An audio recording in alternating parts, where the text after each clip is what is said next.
কুমিল্লার বুড়িচং উপজেলার ময়নামতি ইউনিয়নের ফরিদপুর এলাকায় প্রায় ৩০ বছরের পুরনো একটি গুরুত্বপূর্ণ সড়ক জোরপূর্বক বন্ধ করে দেওয়ার অভিযোগ উঠেছে।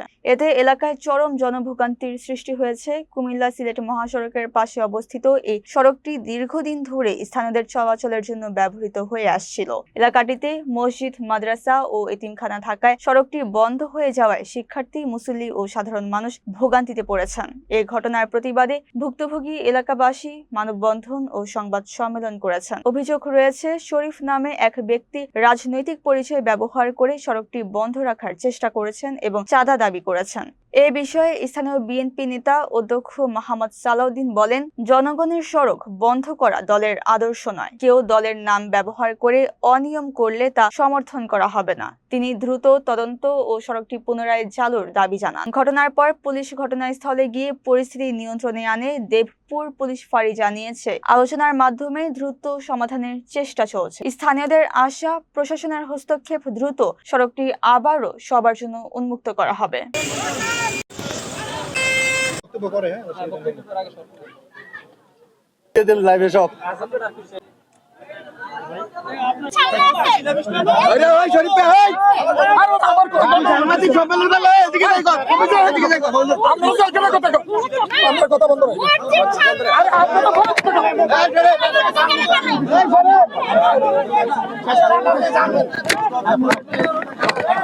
আমরা ছোটকাল থেকে দেখে আসছি এই ফরিদপুরের এবং রামপাল ইউপি পরিষদের মাঝখানে এই যে সড়কটা আপনারা দেখতে পাচ্ছেন, এটা বহুদিনের জনগণের আশা প্রত্যাশা ছিল এটাকে সরকারিভাবে একটা রাস্তা করা হোক।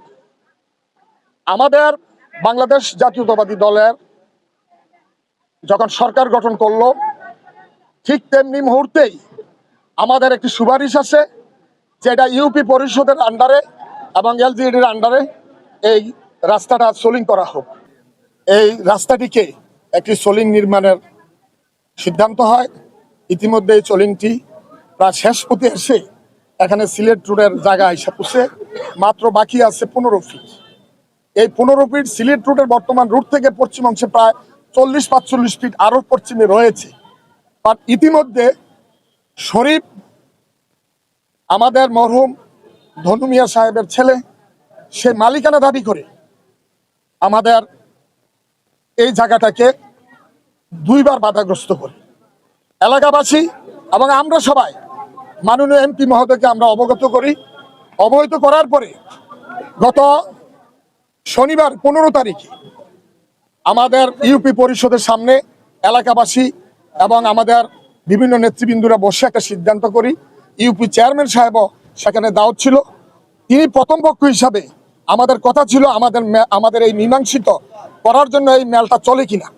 তখন বলছে যে আমার চেয়ারম্যান লাগবে। তখন আমরা বারবার তাকে ফোন দেই। চেয়ারম্যান সাহেব সেই মিটিংয়ের দাওয়াত পাওয়া সত্ত্বেও সে আসে নাই। তাই বলছি ঠিক আছে, শরীফ আছে যেহেতু একটা ডেট করলে আমরা আবারও পুনরায় পরিষদে বসবো। এরই ফাঁকি সে আইসা কালকে জোর করে এই জনবলের দীর্ঘ বৎসরের প্রায় 30 বছরের রাস্তাটি সেই নির্মাণ কাজ করে জনবলের চলাচলের প্রতিবন্ধকতা করে বন্ধ করে।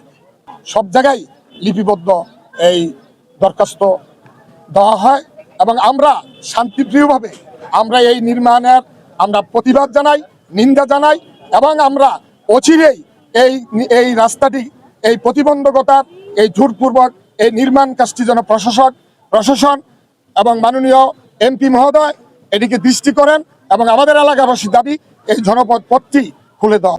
অনেক বছর ধরে এই জায়গাটা রাস্তা আপনারা বাধা দেন নাই কেন? তখন তো ডুবা ছিল তখন কেন বাধা দিব? আমার বাবা এখানে ধান ক্ষেত করছে, জমিতে ধান করছে, ধান নিয়ে হয়েছে। এখন এখানে এটা ছিল ডুবা, কেন দিব? কোনো রাস্তাই না, কোনো রাস্তাই ছিল না।